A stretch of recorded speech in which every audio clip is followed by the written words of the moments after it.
Indo China war जो कि शुरू हुआ था 20 अक्टूबर 1962 को, जो कि एक महीने तक चला, जिसमें कि 20,000 से भी कम भारतीय सैनिकों ने सामना किया 80,000 चीनी सैनिकों का।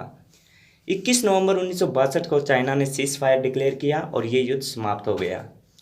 इस युद्ध में भारत के 1383 जवान शहीद हुए, 1696 मिसिंग हुए और लगभग 1,000 के करीब घायल हो गए थे। 4,000 के करीब जवानों को बंदी बना लिया गया था चाइना के द्वारा। चाइना की तरफ से केवल 700 सैनिक मारे गए थे। बाकी एग्जैक्ट डिटेल चाइना का भी देता नहीं है, लेकिन यहाँ पर भारत को ज़्यादा नुकसान हुआ था कंपेयर टू चाइना। लेकिन इसके बाद जितनी भी बार चाइना से हमारा सामना हुआ है, चाइना को हमेशा मुंह की खानी पड़ी है, चाहे वो 1967 हो, 1987 हो या 2020 हो। इस वीडियो में हम कुछ उन चुनिंदा पॉइंट्स की बात करेंगे कि जिसके कारण इंडिया को इस युद्ध में हार का सामना करना पड़ा। अगर आप इस चैनल पे नए आए हैं और अभी तक सब्सक्राइब नहीं किया है तो अभी के अभी सब्सक्राइब करके बेल आइकन को दबा दीजिएगा ताकि हमारे आने वाली वीडियोस की नोटिफिकेशन आपको मिल जाए। हमारा पहला पॉइंट है कि लड़ाई किसने स्टार्ट की। भारत कहता है कि लड़ाई चाइना ने स्टार्ट की थी। चाइना कहता है कि ये लड़ाई भारत की फॉरवर्ड पॉलिसी का नतीजा है, जिसके तहत भारत ने चाइनीज क्षेत्र में अपनी सैन्य चौकियां बना ली थी।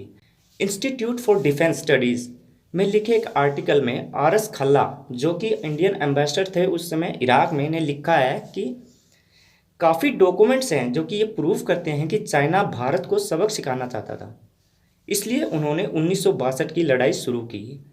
ये उनके आर्टिकल की कुछ लाइनें हैं, आप चाहे तो पॉज करके इनको पढ़ भी सकते हैं।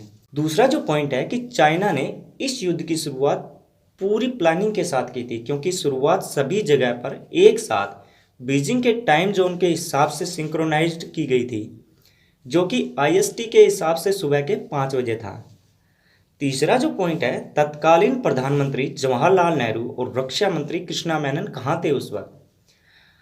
हमारे जो उस समय के रक्षा मंत्री थे कृष्णा मेनन, 17 सितंबर 1962 को वो न्यूयॉर्क चले गए UN की जनरल असेंबली में भाग लेने के लिए, और 30 सितंबर को वापस आए। और हमारे जो प्रधानमंत्री थे जवाहरलाल नेहरू, वो 8 सितंबर 1962 को कॉमनवेल्थ प्राइम मिनिस्टर की जो कॉन्फ्रेंस होती है उसको अटेंड करने के लिए विदेश चले गए, और 20 अक्टूबर को वापस लौटे, और फिर 12 अक्टूबर को कोलंबो चले गए और 16 अक्टूबर को वापस लौटे। इसके अलावा उस समय के चीफ ऑफ जनरल स्टाफ जो कि थे जनरल काउल, वो भी छुट्टी पर थे, और जो डायरेक्टर ऑफ मिलिट्री ऑपरेशन थे वो भी हमारे जो एयरक्राफ्ट कैरियर विक्रांत था उस पर गए हुए थे। तो इससे आप समझ सकते हैं कि भारत को बिल्कुल भी आइडिया नहीं था कि चाइना हम पर हमला कर सकता है, और इसी वजह से हमने युद्ध की कोई तैयारी भी नहीं की थी। हमारा तीसरा पॉइंट है एयरफोर्स का उपयोग ना करना। 1962 की लड़ाई में भारतीय एयरफोर्स का यूज ना करना भी हार का एक बड़ा कारण माना जाता है। एक महीने तक चले इस युद्ध में केवल इंडियन आर्म फोर्सेस ने ही भाग लिया।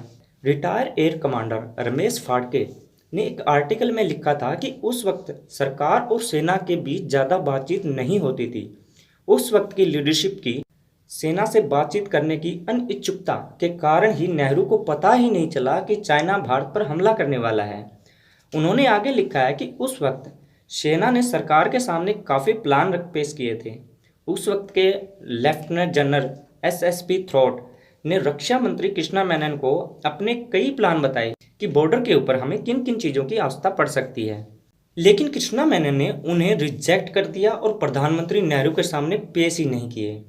लड़ाई शुरू होने के काफ़ी टाइम बाद जब नेहरू को पता चला तो उन्होंने लेफ्टिनेंट जनरल को मिलने के लिए बुलाया, लेकिन तब तक काफ़ी देर हो चुकी थी। तब नेहरू ने अमेरिका के राष्ट्रपति जॉन F कैनेडी को पत्र लिखकर सहायता मांगी। उन्होंने फाइटर जेट्स के 12 स्क्वाड्रन और अत्याधुनिक रेडार सिस्टम की मांग की। हमारा पांचवा पॉइंट है, क्या पाकिस्तान चीन से युद्ध के समय भारत पर अटैक करने वाला था।